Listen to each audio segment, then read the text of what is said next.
When it comes to all sorts of churches and religions, it's hard to find secrets I haven't talked about before, but today we're going to talk about Christianity and Catholicism's impact on erasing history, how taxes in the church work, hypocritical statements, and also what Jehovah's Witnesses don't do. I think that about covers everything I haven't personally discussed before, so let's dive into things. When it comes to Catholicism and Christianity throughout history, a lot of their power comes from steamrolling other religions and declaring themselves the best, the only pure option, and that's something I think they try to hide nowadays under the guise of being prosecuted. The triumph of Christianity over the pagan religions of ancient Rome led to the greatest historical transformation the West has ever seen. A transformation that was not only religious, but also social, political, and cultural. Just in terms of high culture, Western art, music, literature, and philosophy, instead of the one God of Jesus. If paganism, rather than Christianity, had inspired their imaginations and guided their thoughts. During medieval times, the Catholic Church held immense power and influence across Europe. It had great wealth and authority as well. For starters, it was exempt from taxes, which I'll get to more later. Also, it compelled peasants to pay a tithe of 10% of their earnings to the church. Something else we'll cover on more. Additionally, peasants were obligated to dedicate their time and labor to the church's lands without compensation. The vast resources and political strength of the church allowed it to permeate nearly every aspect of medieval society. Because they had such soft power, worship was essentially forced. After all, who would mount a fight against an organization with that much of an ability to ruin your life? As the leader of the church and the earthly representative of God, the Pope held a level of power that rivaled and often surpassed most of Europe's monarchs. Although popes did not directly command armies, their influence was so significant that they could call for crusades, and religious minorities faced the constant threat of persecution and death due to their unpopular belief systems. Because of the sheer dominance of the Catholic Church, diversity in religious practices existed at great risk to those who dared to differ. Worship was very power-driven from the top down, back in the Middle Ages mostly, and if you went against it, you risked your life. It is what it is. One thing also to know about the disappearance of hieroglyphs, if we're talking about like Egyptian culture, Greek and Roman mystery cults appropriated Egyptian texts and recreated Egyptian monuments with purposefully gibberish hieroglyphs because it made the religion seem more occult. Special rites that once had to be initiated into understand. And when Christianity took hold, the Egyptian religion was seen even more as something pagan and occult, and not in a cool fringe way, more like a sinister, gotta get rid of this way. Hieroglyphs were more actively discouraged and destroyed. At the end of the day, the Catholic Church says that God created them for a reason, and that reason is to develop a relationship with Him. Because God is a person and not just an abstract concept, there are better ways to be in a relationship with Him than others. They give the example, if you had a loved one who asked something of you, you would do it for them, even if you wouldn't otherwise do it, because you love them. So they think that their participation in the church is the way that God wants the relationship with Him to look. In the Catholic view, religion isn't about us, it's about God. Which begs the question of how we know what God wants for us. This is a direct quote from Catholics, by the way. We don't think that our own individual conscience is the ultimate guide for that. Otherwise, our thinking gets circular. If I'm trying to find the true God, and I have reason to suspect my thoughts and feelings are not always 100% perfect, then I can't rely on them as the be-all end-all for true good. It has to be external to ourselves, and that's where the church comes in. So one of the reasons why Catholics have a formal church with a hierarchy is that they need something that can clearly guide them by talking to them in real time about issues that they might be facing, and if necessary, directly telling them what's wrong. None of which I agree with. No one likes paying taxes, and the Catholic Church is exempt from that mess.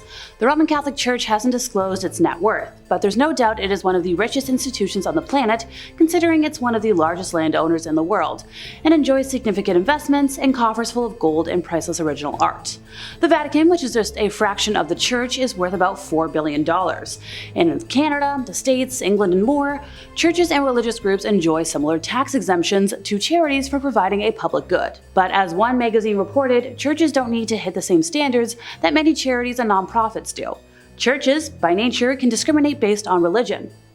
Now, some religious organizations believe that they are above the rule of the law, and some folks believe that it's time to show them that they're not by removing their tax-exempt status.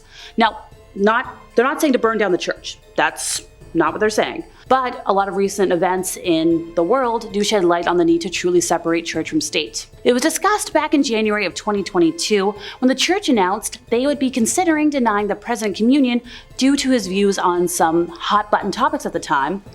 And well, that got dicey.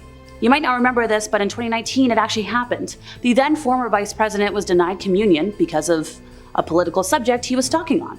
The church is a space which does whatever it wants, regardless of the teaching of its proclaimed faith, and regardless of any other rules that the church is empowered by. The church also finds itself fully able to keep quiet when it is beneficial, such as when harm has been perpetrated by members of the church, and then paid for with the tax-exempt dollars that religious organizations are able to collect. Time to take a moment to talk about something other than Catholicism, and that's Jehovah's Witnesses, the folks who like to go door to door that aren't Mormons and overall just don't like a lot of things.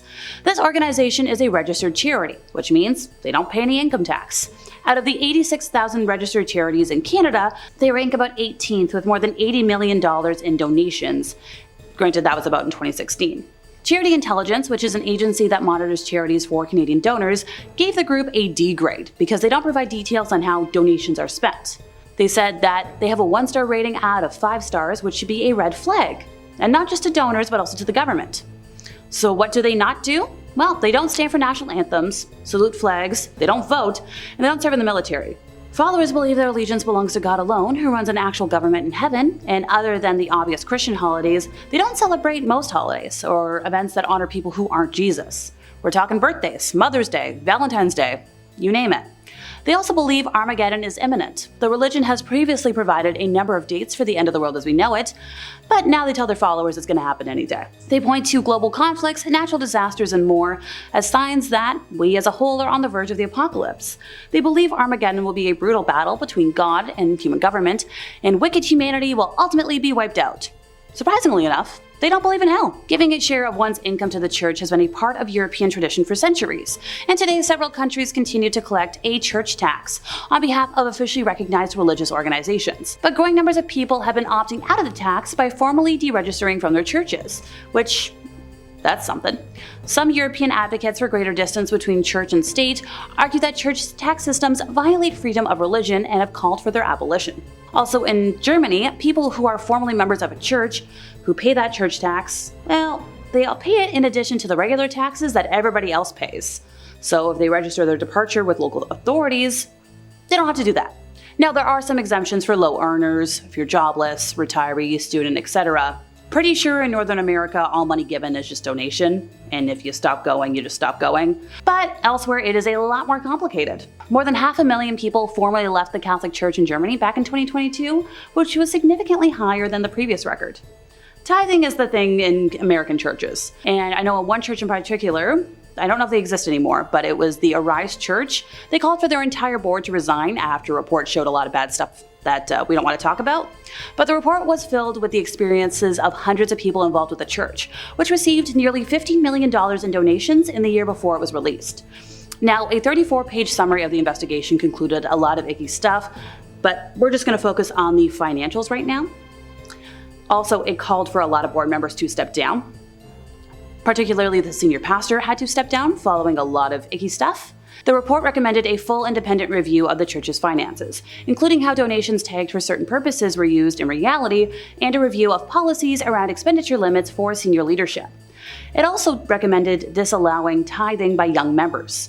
And if I haven't been crystal clear enough today, it meant that young members had to give a percentage of their earning. There was a lot of pressure to donate money, and some folks felt uncomfortable about comments made about their donations, because yes, this would be publicly commented on in front of all of their peers. Look, you should not have to be forced to give up a percentage of your earnings if you're working or just if you don't want to.